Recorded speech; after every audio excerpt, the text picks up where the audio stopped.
and my fellow Americans, we meet tonight at a moment of unlimited potential. As we begin a new Congress, I stand here ready to work with you to achieve historic breakthroughs for all Americans. Millions of our fellow citizens are watching us now gathered in this great chamber, hoping that we will govern not as two parties, but as one nation.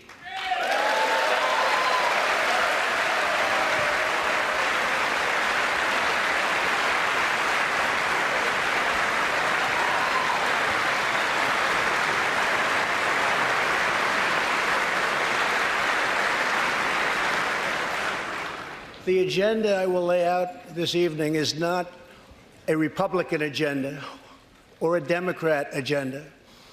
It's the agenda of the American people. Many of us have campaigned on the same core promises: to defend American jobs and demand fair trade for American workers, to rebuild and revitalize our nation's infrastructure, to reduce the price of health care and prescription drugs, to create an immigration system that is safe, lawful, modern, and secure, and to pursue a foreign policy that puts America's interest first. There is a new opportunity in American politics if only we have the courage together to seize it.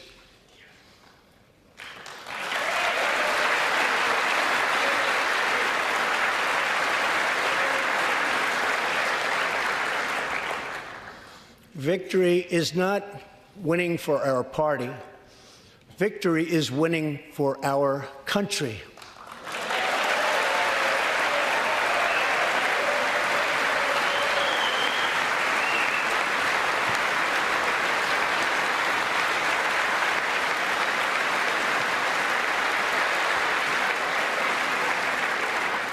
This year, America will recognize two important anniversaries that show us the majesty of America's mission and the power of American pride.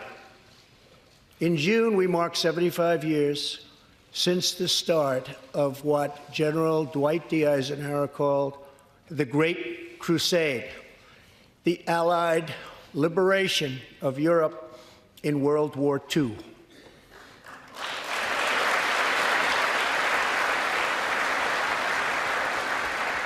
On D-Day, June 6, 1944, 15,000 young American men jumped from the sky, and 60,000 more stormed in from the sea to save our civilization from tyranny.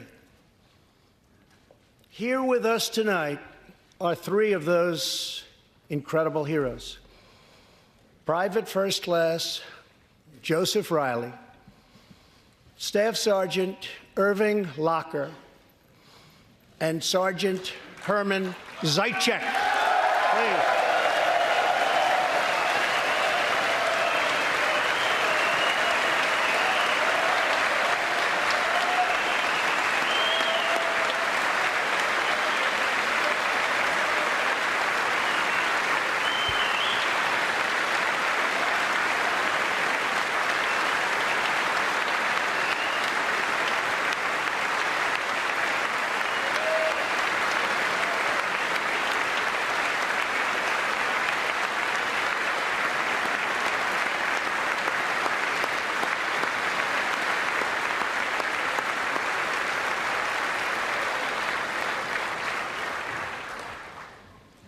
Gentlemen, we salute you.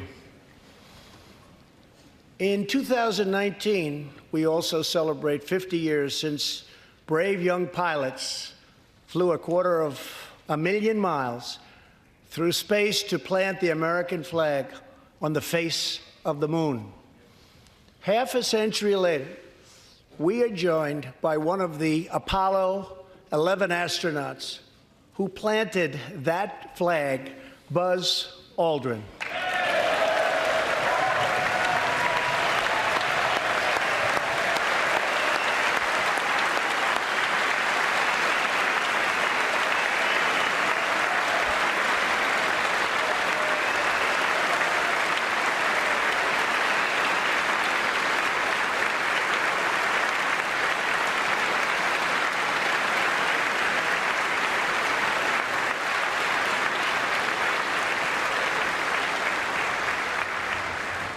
Thank you, Buzz.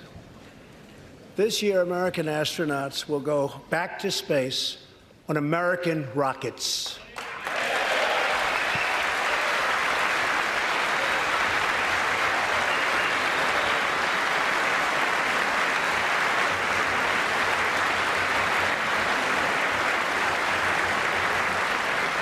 In the 20th century, America saved freedom, transformed science, redefined the middle class, and when you get down to it, there's nothing anywhere in the world that can compete with America.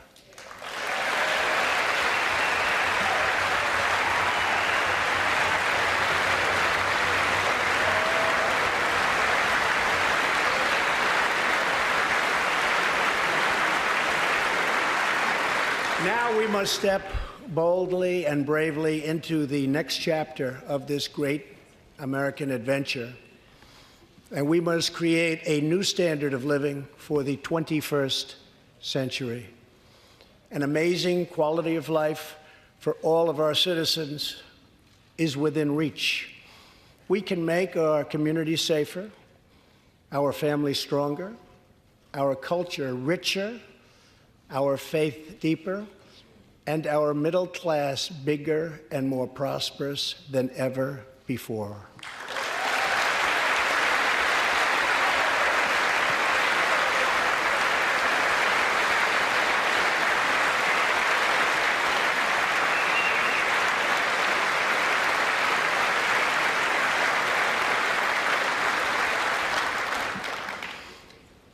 But we must reject the politics of revenge, resistance, and retribution, and embrace the boundless potential of cooperation, compromise, and the common good.